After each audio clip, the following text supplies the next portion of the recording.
Bienvenue dans les Chroniques d'une Lady, le podcast des romans classiques du 19e siècle, chapitre par chapitre. Bonjour à tous et bienvenue. J'espère que vous allez tous très bien.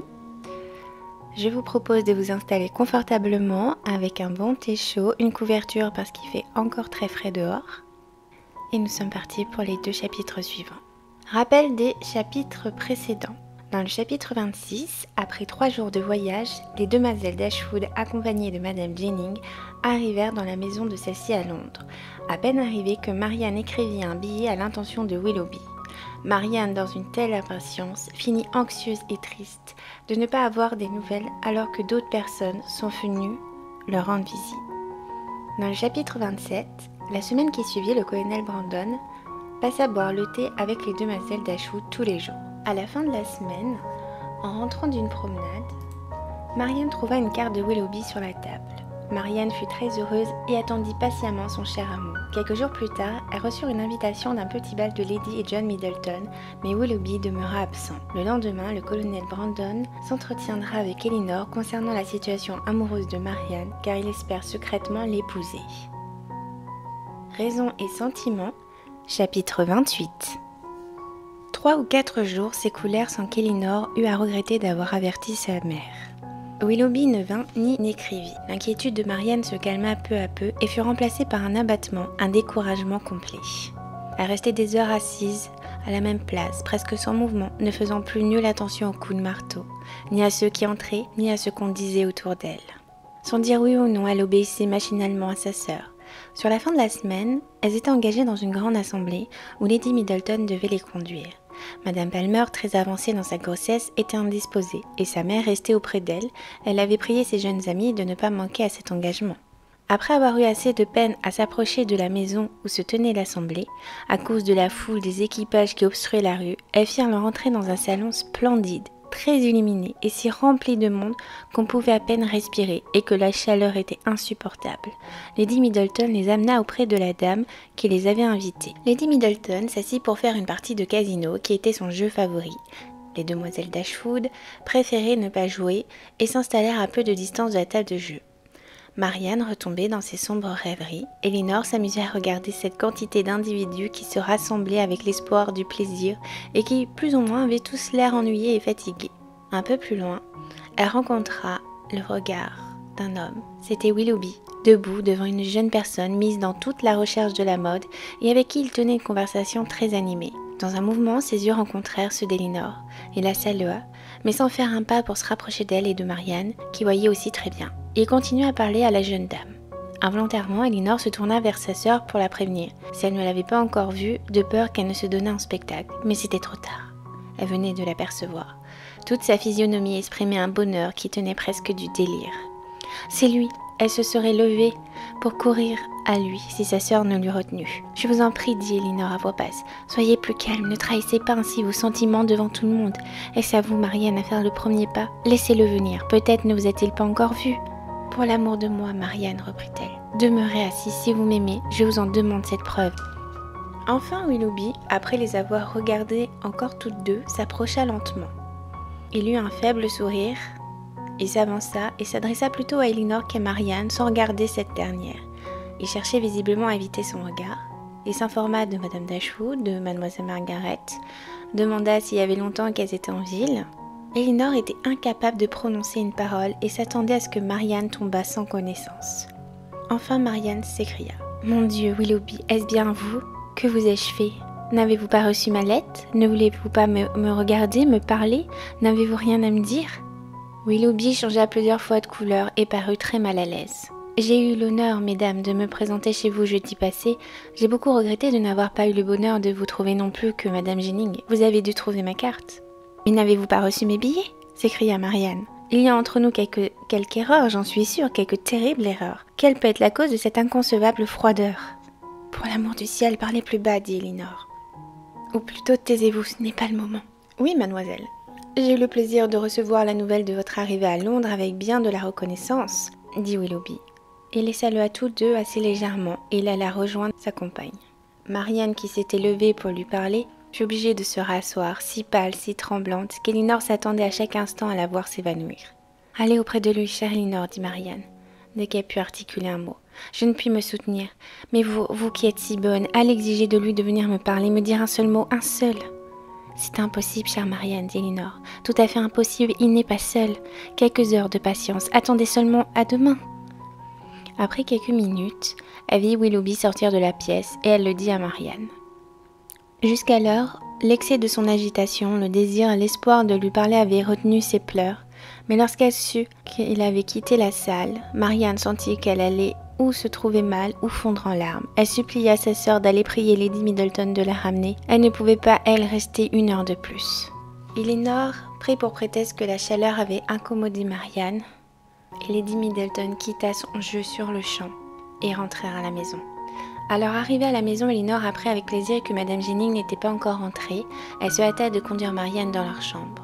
Elle alla ensuite au salon attendre le retour de Madame Jennings et eut le loisir de méditer sur ce qui venait de se passer. Elle ne pouvait plus douter qu'il y eût quelque espèce d'engagement entre sa sœur et Willoughby, et il lui paraissait tout aussi certain que ce dernier avait changé et voulait rompre.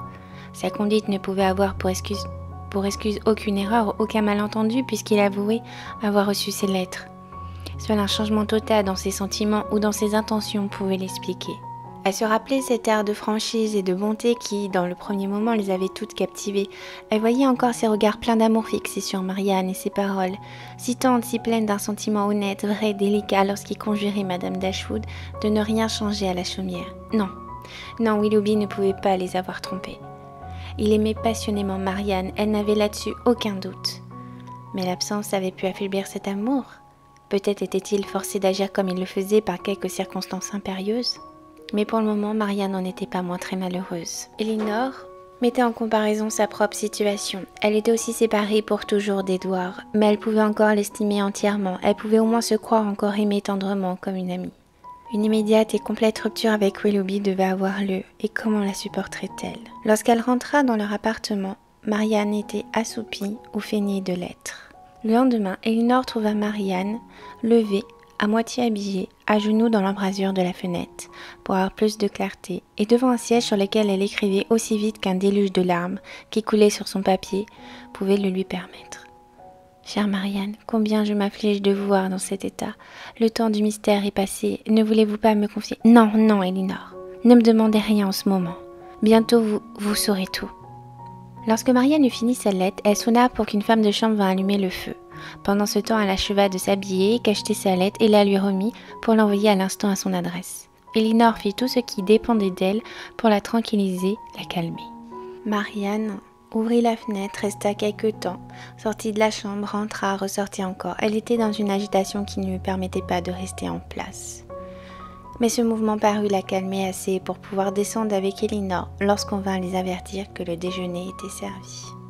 Eh bien, c'est une triste nouvelle pour Marianne. En effet, Willoughby a complètement retourné sa veste. On ne sait pas ce qu'il pense. On ne sait pas ce qui passe par sa tête pour être aussi froid envers Marianne. Il s'est passé quelques temps, mais pas non plus des années. Ensuite, quelle est cette mystérieuse jeune femme avec qui il est? On en saura peut-être plus au chapitre suivant. En tout cas, je l'espère. Raison et sentiment, chapitre 29. Marianne descendit appuyée sur le bras de sa sœur, mais ne but ni ne mangea lors du petit déjeuner. Toute l'attention d'Elinor était employée non à la plaindre ou à la presser, mais à détourner entièrement sur elle-même celle de Madame Jennings. Quand le déjeuner fut fini, elles s'assirent autour d'une table à ouvrage. Marianne travaillait pour avoir un prétexte de baisser les yeux et de se taire lorsque le domestique entra et lui remit une lettre.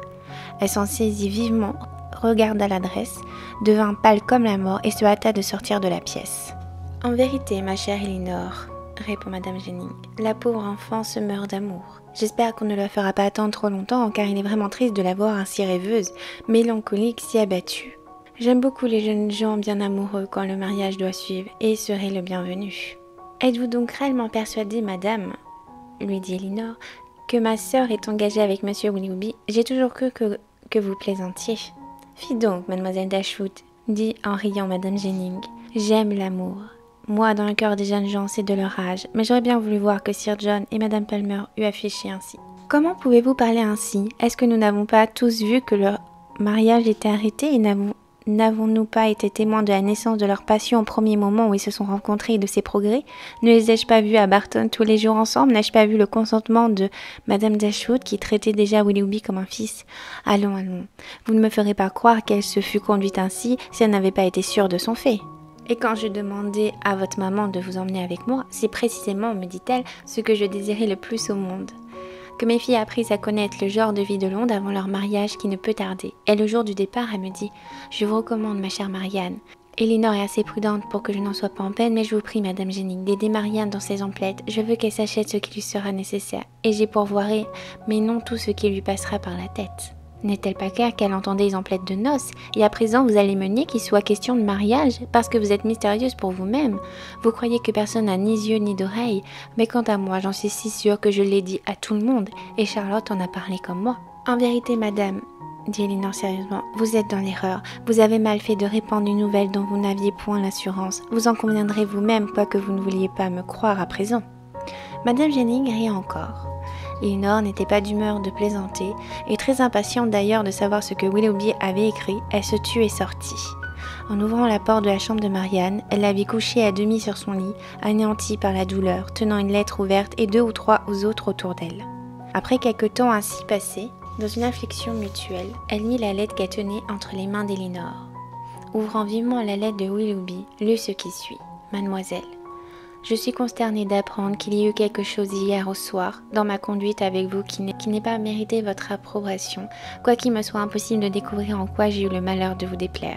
Je n'ai jamais pensé à mon séjour en Devonshire et à mes relations avec votre famille sans le plus grand plaisir, et j'ose me flatter que ce léger malentendu n'y portera nulle atteinte. Mon estime pour toutes les dames d'Ashwood est très sincère.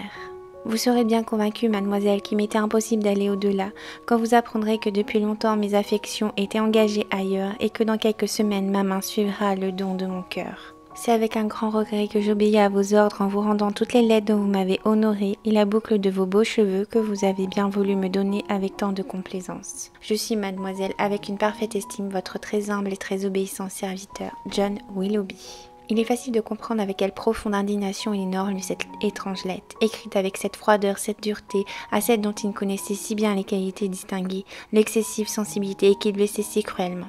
En commençant à lire cette lettre, Elinor était déjà bien convaincue qu'elle contenait l'aveu de l'inconstance de Willoughby, mais jamais elle ne l'aurait soupçonné capable d'un tel manque de délicatesse, d'un tel oubli de toute espèce de procédé, en écrivant une lettre aussi cruelle, qui non seulement n'exprimait aucun regret, aucun aveu d'inconstance ou d'obstacle insurmontable, mais par laquelle il niait même avoir eu pour sa victime aucune espèce d'affection. Une lettre dont chaque ligne était une insulte et prouvait combien celui qui l'avait écrite était méprisable. Elle resta muette et ne pouvait à peine en croire ses yeux. Elle la relut encore, et cette lecture ne servit qu'à augmenter sa haine contre cet homme.